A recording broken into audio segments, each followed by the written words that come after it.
भगवान विष्णु का मोहिनी रूप और अमृत का बंटवारा। प्राचीन काल की बात है जब देवताओं और असुरों के बीच लगातार संघर्ष होता रहता था। असुरों की शक्ति इतनी बढ़ चुकी थी कि वे देवताओं को हराने लगे थे। असुरों ने स्वर्ग पर आक्रमण कर देवताओं को वहां से खदेड़ दिया था। देवता भयभीत और परेशान होकर भगवान विष्णु के पास गए और उनसे सहायता की प्रार्थना की। भगवान विष्णु ने देवताओं को सलाह दी कि यदि उन्हें अमरता प्राप्त करनी है और असुरों से हमेशा के लिए मुक्ति पानी है तो उन्हें समुद्र मंथन करना होगा। समुद्र मंथन से अमृत निकलेगा जिसे पीकर वे अमर हो जाएंगे और फिर कभी असुरों से पराजित नहीं होंगे। देवताओं ने भगवान विष्णु की बात मानी, लेकिन मंथन के लिए असुरों की मदद भी आवश्यक थी क्योंकि समुद्र मंथन के लिए बहुत अधिक शक्ति चाहिए थी। इसलिए भगवान विष्णु ने देवताओं से कहा कि वे असुरों से समुद्र मंथन के लिए सहयोग मांगे और अमृत निकलने के बाद उन्हें किसी प्रकार से अमृत से वंचित किया जाए। देवताओं ने असुरों के पास जाकर समुद्र मंथन का प्रस्ताव रखा और अमृत बांटने का वादा किया। असुर भी अमृता की लालसा से सहमत हो गए और समुद्र मंथन की तैयारी शुरू हुई। समुद्र मंथन के लिए मंदराचल पर्वत को मथनी और वासुकी नाग को रस्सी बनाया गया। देवता और असुर दोनों ने मिलकर मंदराचल पर्वत को समुद्र के बीचों बीच रखा और वासुकी नाग को पर्वत के चारों ओर लपेटकर मंथन करना शुरू किया। मंथन की प्रक्रिया में बहुत सी चीजें निकलीं।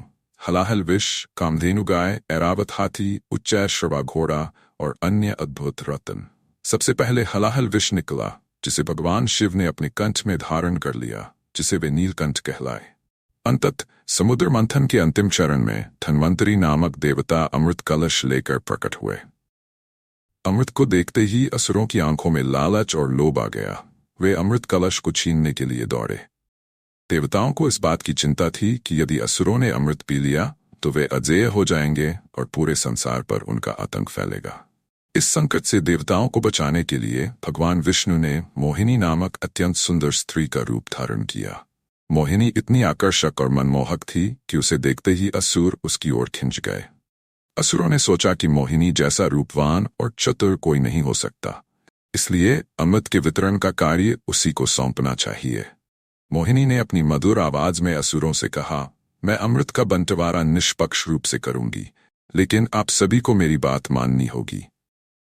असुरों ने मोहिनी की बात मान ली और अमृत के बंटवारे का जिम्मा उसे सौंप दिया।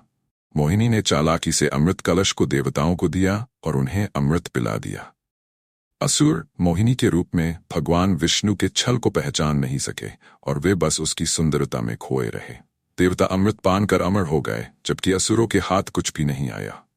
हालांकि असुरों में से राहु नामक एक असुर ने चालाकी से देवताओं का रूप धारण कर लिया और देवताओं की पंक्ति में बैठकर अमृत पी लिया।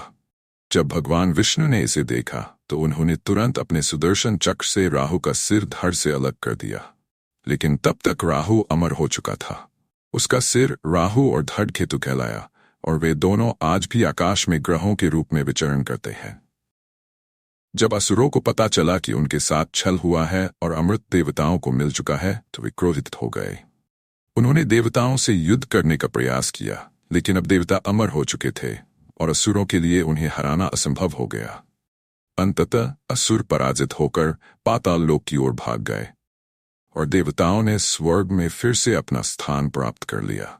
इस प्रकार भगवान विष्णु के मोहिनी रूप ने देवताओं को अमरता दिलाई और असुरों को पराजित किया। ये कथा हमें ये सिखाती है कि विवेक, धैर्य और चतुराई से किसी भी कठिन परिस्थिति का समाधान किया जा सकता है, चाहे वह कितना भी बड़ा संकट क्यों न हो।